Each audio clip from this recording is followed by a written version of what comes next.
Welcome, soldier, to the One Penis Music Note Academy. We are thrilled to have you join the ranks as a bomber to make your country proud. Let's take a moment to remember why we're fighting here. Long ago, Mozart created the world using the first manuscript.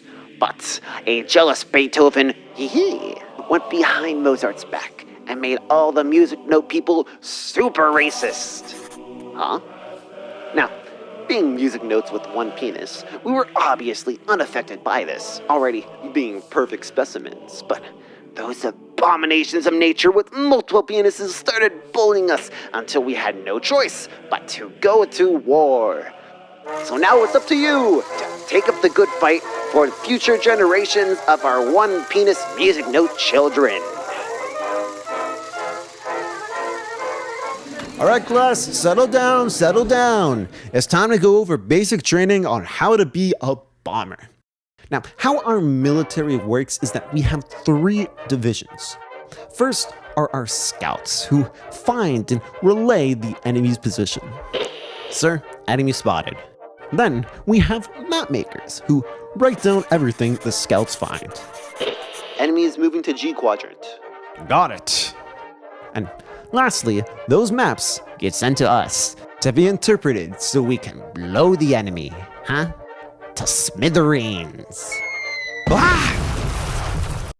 So, as a bomber, the most important skill is to correctly interpret the maps of the enemy's location sent your way. But how do we do this? I can hear you saying. Well, to do that, let's discuss some basic geography of our world. Over the past few centuries, science has evolved to prove that, obviously, the Earth is flat. The North is composed of a rocky terrain marked with a G-clef, while the South is composed of a giant freeway marked with a F-clef. Wow, how big is this freeway, I hear you ask? No one asked. Shut up. Well, the Earth spans about 8 kilometers long, and that's kilometers with a C. 8 Cs. Each C spans 7 quadrants, going up in alphabetical order. The middle of the world is called Middle C, or C4, and if you're on ground terrain, it's located right here. How did you manage to extend no man's land out of the staff? Well, long ago, during the Great Thrust, a young general by the name of Tchaikovsky managed to lead our forces and push the enemy out of no man's land, conquering the entirety of the rocky terrain. But they were unsure of what to do next, as no one had ever set foot on the freeway terrain before, so F-clef was not yet invented. Alright men, now that we have conquered all of the rocky terrain, what should be our next step? I say we keep pushing the enemy back. Don't stop till we push them off the edge of the Earth. But how are we gonna do that? Our bombers can't target them. We literally push them off the grid. Gentlemen, if I may. I think I have the answer to all our problems. We can utilize a new innovation called a ledger line, which will allow us to track the enemy out of no man's land. Oh, well, that's great and all, but what quadrants will we assign the ledger lines? Yeah, we'll have to redo our entire grid system. No, nonsense. We'll just continue going down the alphabet, going A, B, C, D, E, F, G,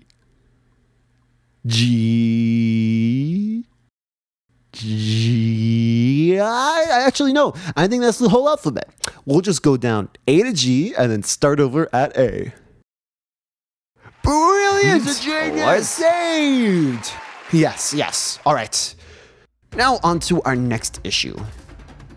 Why is no one wearing any clothes?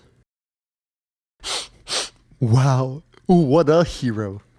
Too bad he died later that day trying to shave his toaster.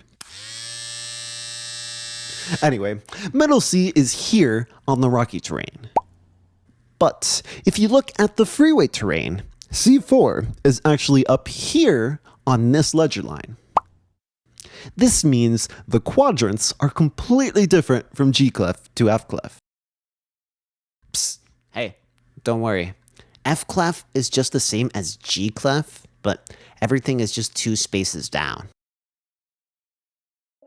Now, some of y'all with big penises will realize that at a certain point, G clef and F clef actually overlap, where this note in treble clef is exactly the same as this note in bass clef.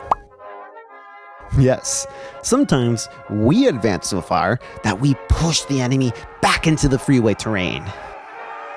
And sometimes they advance so far that we have to retreat tactfully back into the rocky terrain.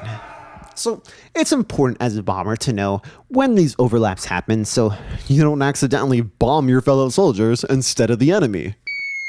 Ah! Alright, now this is the part where things get a little BS. Throughout the freeway and rocky terrains are large patches of water marked with a C clef. How this clef works is, imagine it's like a little butt. You got one cheek right here, another right there, and a little gap in between for the butt crack. While the butt's location will vary from battle to battle, the crack always points to middle C. So if the crack's on the first line, that's middle C.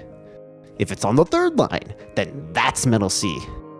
What if it's 5 ledger lines up and starts talking about how it's gonna jump? Well, that's not suicidal, that's middle C.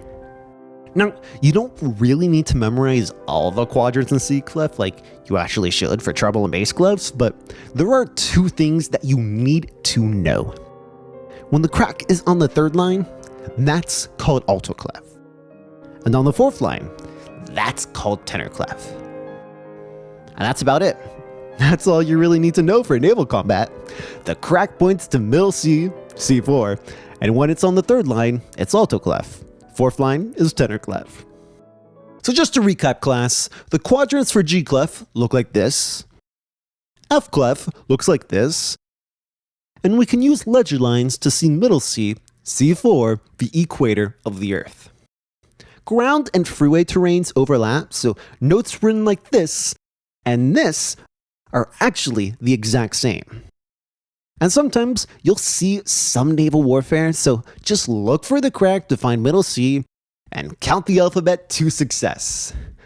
Hopefully you don't have to translate from naval terrain to like ground or freeway terrain, because I mean, technically they overlap, but man, that would just be cruel. And that concludes your basic artillery training. So grab your bombs, grab your schlongs, and go make your country proud. Wait, hold up, I forgot something. Have you ever seen a G clef with its balls hanging out? Huh?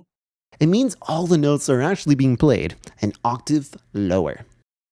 Yeah, some map makers think it's funny to vandalize reports on the enemy instead of just using F clefs, so now we gotta deal with this nonsense.